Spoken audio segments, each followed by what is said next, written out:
these big fish, they're pretty big. They're a lot bigger than they appear, probably.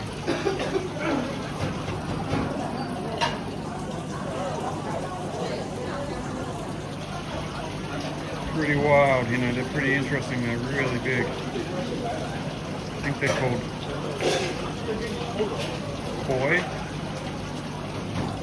I'm not sure. But yeah, it's pretty interesting. This is just in the cafeteria, in the university cafeteria. But I think in Chinese culture, fish represent wealth, success. So yeah, maybe they're helping the students a little bit by their presence. Some people probably think it's a bit cruel, you know, they don't have a very big habitat, but it's also important to remember they are fish. They're not oral English teachers. They're just fish. But they seem happy actually. They've got some shade, so yeah, it's pretty cool. Just thought I'd show that. And there's a lot of plants and stuff around here, so yeah, it is what it is. It's pretty cool. Just a little video. Yeah, Chinese people will always, I mean, not all Chinese people, but you know, a lot of the ones from the countryside, they will always just use any bit of soil they can just to try and grow some vegetables to reduce the cost of living. And it's pretty cool. It's pretty cool. It's fantastic. Very clear skies today. Very beautiful weather today, actually. I'm very happy. Just about to set up my hammock and yeah, chill out for a bit.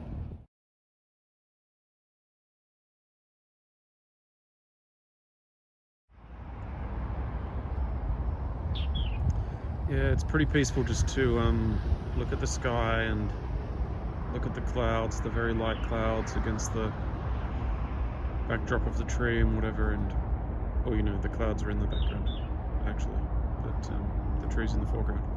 But yeah, it's just really lovely. I mean, it's a kind of therapy really. Like there should be more mainstream attention and recognition given to hammock therapy.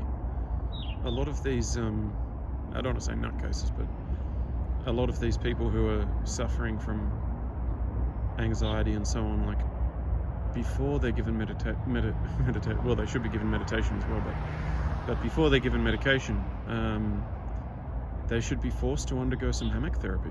And yeah, a lot of these people that they're getting upset about all of this minor stuff, they should really have to undergo some hammock therapy. But yeah, that's just my perspective. I've chosen a little bit of a shadier spot today. Yeah, it's a little bit shadier, and I'm kind of like in this like little, what would you call it? I guess you'd call it like a little copse or something. Yeah, so I'm just in this little area. It's pretty cool. That looks like a military pipe, but it's not a military pipe. It's just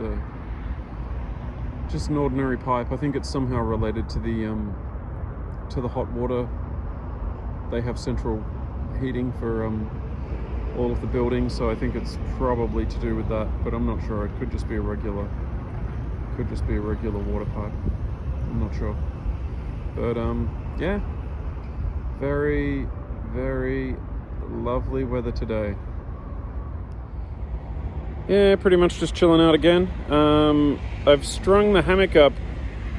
I think I've made my head end a little bit too high, so I'm sort of falling back into it a bit, but that's just how hammocking is. I mean, if you treat it like an exact science, you can